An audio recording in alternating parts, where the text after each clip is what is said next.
তাণ্ডবে যদি সাবিনা নূর না থেকে যদি আপনাকে অফার করা হতো তাণ্ডবে, আপনি কি অভিনয় করতেন? হ্যাঁ, করতাম। হ্যাঁ, অবশ্যই করতাম আমি। যে কোনো ক্যারেক্টারে অভিনয় করতেন? যেকোনো ক্যারেক্টার বলতে কি আমার আমার অবশ্যই আমার জনরার সাথে যায় এটা এরকম কিছুই। মানে একজন ডিরেক্টর দেখা যাচ্ছে একজনের মধ্যে অনেক কিছুই দেখতে পারে। তারটাও হয়তোবা দেখব। সবকিছু মিলিয়ে একটা আলোচনা সাপেক্ষে তো ব্যাপারগুলো হয়। হুট করে তো হয় না। তাণ্ডবের পোস্টার আসছে, দেখেছেন? হ্যাঁ, দেখলাম। কেমন লেগেছে দুইজনের? হ্যাঁ, বেশ সুন্দর। আমি তো এখনো আসলে দেখি নাই। মুভি আমার একটু কমই দেখা হয়, নাটক দেখা হয় বেশি। আর মুভি একটু সময় নিয়ে দেখতে হয় তো, সেরকম আসলে মানসিক চাপ বা বিভিন্ন কাজের মধ্যে থেকে একটু ব্যস্ত সময় থাকে, একটু ফ্রি টাইম হলে দেন। আমি প্রশ্ন শেষ করব। হ্যাঁ। আপনার দর্শকদের জন্য কি বলার আছে? আর আরেকটা প্রশ্ন হলো আমার, সেই প্রশ্নটা হলো যে যারা শাকিব খানের পিছনে লেগে কথা বলছে, অনেকে বলে যে ইন্ডিয়ার নায়িকা নিয়ে কাজ করছে, বাংলাদেশি নায়িকা নিয়ে কাজ করছে না, কেন করছে? সেই জিনিসটা আমরা তাণ্ডবে দেখেছি, নাটক নিয়ে কাজ করছে, অথবা আমরা নবাব থেকে শুরু করে অনেক মুভিতেই আমরা দেখেছি, অর্ধেক কলকাতা অর্ধেক বাংলাদেশে নিয়েছে। সেই জিনিসটা তো যে আপনার কাছ থেকে জানি কি বলার আছে? আচ্ছা। যদি দেশেও আমাদের নিজেদের কান্ট্রির কথা বলি, হ্যাঁ, এটা তো অবশ্যই একেকটা ক্যারেক্টারের জন্য একেকটা ফেস আসলে পারফেক্ট হয়। এটা ডিরেক্টর ভালো বুঝবে। আর কোলাবোরেশনের ওয়ার্কও তো দরকার আছে। তাহলে হয় কি যে ওই যে আমাদের দেশের যে এক্সপেরিয়েন্সগুলো সেগুলো আবার সেখানে যাচ্ছে, তাদের এক্সপেরিয়েন্সগুলো আবার আমরা শেয়ার করছি। এবং ওয়ার্ল্ড ওয়াইড আসলে এই শেয়ারিং ব্যাপারটা থাকাটা আমি নেগেটিভ কিছু মনে করি না। তবে আমাদের দেশের যারা আছে আরও নতুন হচ্ছে মুখ আসবে, তাদেরকে নিয়েও কাজ করার জন্য আমি বলব, সাজেস্ট করব। কারণ তাদেরকেও সুযোগ দিতে হবে, তাই না? হ্যাঁ। আপনাদের সবথেকে পছন্দের খাবার কি আপনার? আমি রিচ ফুড আমি খুব পছন্দ করি। আমার প্রচুর রিচ ফুড খাওয়া হয়। ইভেন দো সামটাইমস আমার যে ছেলে ফ্রেন্ডরা আছে তারাও ফেল হয়ে যায়। আমি এত পরিমাণ ফুডি।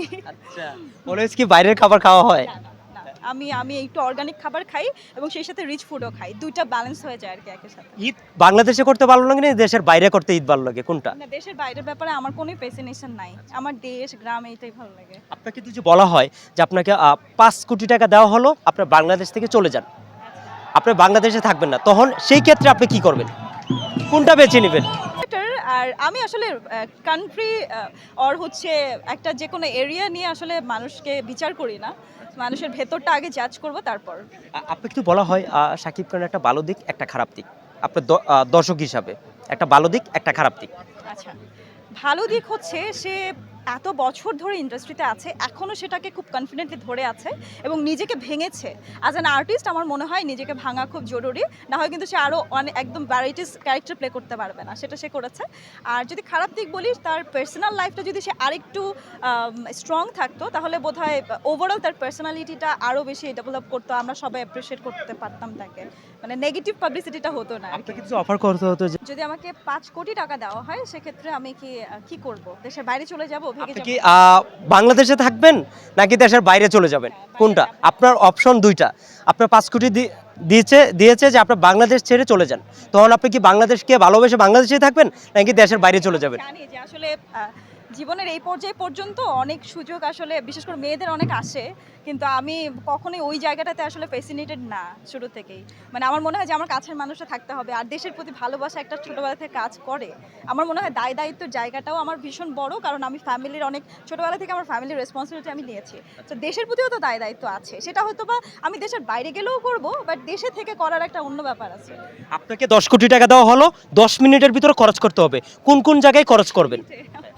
ওয়েল ১০ মিনিটের মধ্যে ১০ কোটি টাকা, এটা বেশ বড় একটা কোয়েশ্চেন এন্ড ভাবনার ব্যাপার। ঠিক আছে? না, ওই যে আমি বললাম যে মানে জীবনে আপনার আমার ২০ মনে মিনিট হয় টাইম দিয়েছে, ২০ মিনিটের ভিতরে ১০ লাখ টাকা খরচ করবেন। কেমনে, কোন জায়গায় খরচ করবেন? হ্যাঁ, হ্যাঁ। তো আমি একটু বলব যে যদি বলি যে একদম পুরোটাই দান করে দেব, এটা একটা মিথ্যা কথা বলা হবে।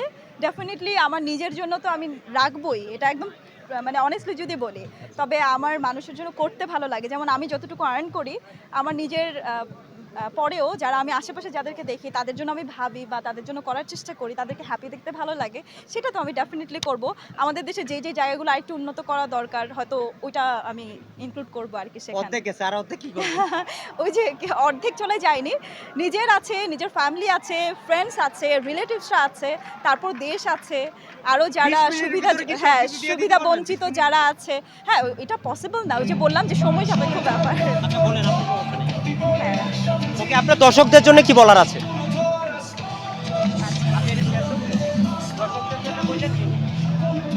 জিনিস বলে দর্শকদের জন্য কি বলার আছে আপনার? দর্শকদের জন্য বলার আছে কোন সেক্টর নিয়ে বলবো আসলে অ্যাজ আ পার্সন আমার মনে হয় যে ডেফিনেটলি অনেস্ট থাকা উচিত। আমি নিজের ক্ষেত্রে যেটা চিন্তা করি সেটাই দর্শককে সাজেস্ট করব। ভালো কিছু দেখবেন, ভালো মানুষের সঙ্গে থাকবেন, ভালো চিন্তা নিয়ে থাকবেন। আমার মনে হয় চিন্তা, কথা ও কাজের মিল রাখলে নিজের পার্সোনালিটি অনেক সুন্দরভাবে ডেভেলপ করা যায়, যেটা আমি চেষ্টা করি এবং সেটাই আপনাদেরকে সাজেস্ট আজকে করছি। পোশাকটা যে একদম ম্যাচিং করে আসছেন, কেন এটা কি কারোর সাথে মিট করার জন্য আসছেন নাকি পার্সোনালি কারোর সাথে দেখা করার জন্য আমি আসছেন? আসলে কোনটা? ড্রেস কোডের ব্যাপারে আসলে খুবই কনসিয়াস থাকি অলওয়েজই। আর আসলে যারা প্রেজেন্টে তাদেরকে থাকতে হয় সেজন্যই। তো আমি ইন্ডিভিজুয়ালি আলাদা, আলাদা করেই সেট করেছি। এটা ফুল একটা সেট ছিল না। আমি আলাদা করে ম্যাচ করেছি আরকি আমার মতো করে। আমেরিকা থেকে দিয়েছে নাকি নো, নো, নো, নো। আমি অনলাইন শপিংই করি অলওয়েজ। ঠিক আছে। ওকে।